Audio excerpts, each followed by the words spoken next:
नमस्कार, हम डिम्पल मिश्रा स्वागत करते हैं रोज सबके अपना चैनल पे।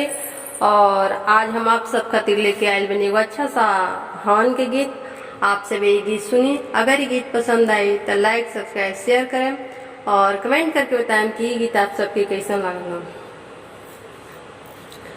अंजनी की लाल हो हवनिया में चली अइहा, अंजनी की लाल हो हवनिया में चली अइहा। अवध नगरिया से अइहे सीता प्यारी, अवध नगरिया से अइहे सीता प्यारी। संगवा में आई है कौशल्या की लाल हो हवनिया बेरा चली अइहा।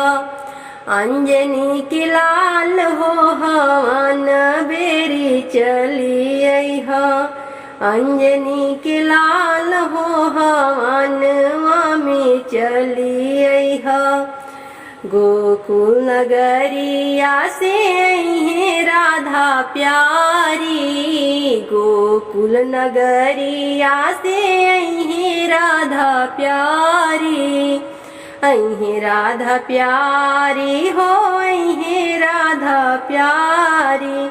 संगवा में आई हन जसोदा जी की लाल हो हवनिया में चली अइहा, हवनिया में चली अइहा। अंजनी की लाल हो हवनिया में चली अइहा।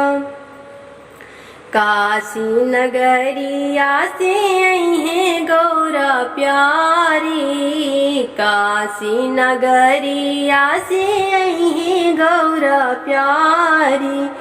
संगवा में आई हाना, संगवा में आई हाना शंभु महाकाल हो हवनिया में चली अइहा, हवनिया में चली अइहा।